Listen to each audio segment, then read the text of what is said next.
With the traps done, it's time we move into the shadow skills of the assassin, the main assassin tree that everyone should be using in one form or another regardless of their core build, with today's focus being the support skills, Burst of Speed, Fade, and Venom, all three of which are extremely powerful tools in the right hands, though in the case of Venom, it does all kinds of weird mumbo-jumbo to the poison formula as well. Starting with Burst of Speed, the skill of choice for many speedrunners for obvious reasons, it is still a powerful skill for normal players as well thanks to providing two highly desired bonuses, increased movement speed and increased attack speed, though it does have the drawback of being exclusive to the Fade skill, which we'll get to in a moment, so you'll have to choose one or the other to lean into. Now, the reason Burst of Speed is so popular is due to the fact that not only does it help melee and martial artist assassins for obvious reasons, but also because the vast majority of assassin's skills rely on attack speed to determine how quickly they're used, with the only exceptions being certain ones in the shadow tree, and of course off-class ones like teleport or lower resist. So this massive buff to it makes sense even for many trappers outside of maybe Bladesons.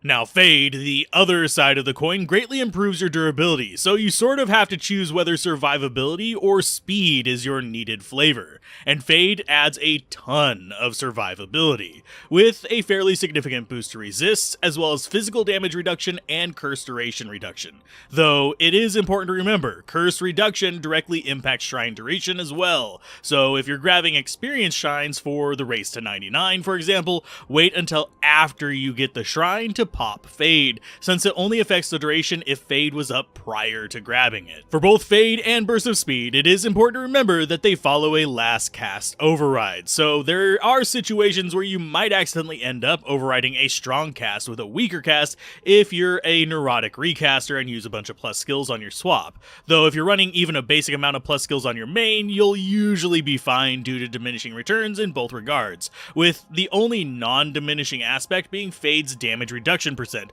which is a flat 1% per level and is the reason Treachery is such a sought after budget armor. Now our last skill, as we mentioned earlier, is the odd one out of the bunch and sets us on the tip of a much more complex iceberg, and that is Venom, one of the weirdest skills in the game since it changes how an entire element works while in effect. But on the basic end, Venom basically gives you poison damage of an okay amount over a very short span of time while turning your weapons green unless you have some other effect active. And to clear out a common misconception, no, Venom is not exclusive against any other skills. It is perfectly fine to have it running alongside Fade and Enchant, and you also don't have to worry about things like Grief overriding it, since Venom is a highest skill wins function, so level 20 Venom will not be overridden by level 15 Venom. Now, where Venom gets weird is that, in a way, it condenses poison. So basically it forces all non-skill poison to adhere to its 0.4 second duration.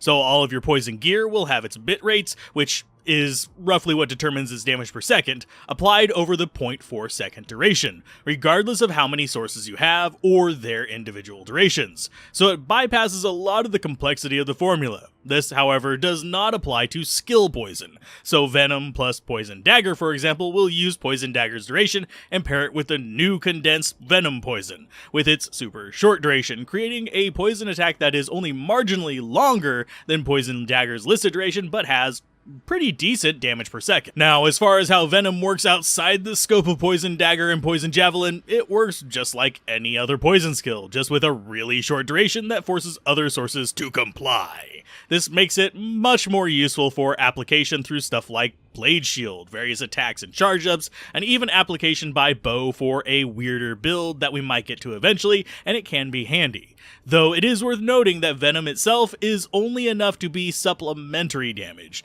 though if you have points to spare, it can speed things up a lot and give you some solid support against things like physical immunes. Now, we could deep dive into poison here, but due to the complexity of it, that would probably be better in a video of its own. So which of the support skills do you prefer using on an assassin, and why? Mention it down below, and as always, a special thanks to all the patrons that make this content possible.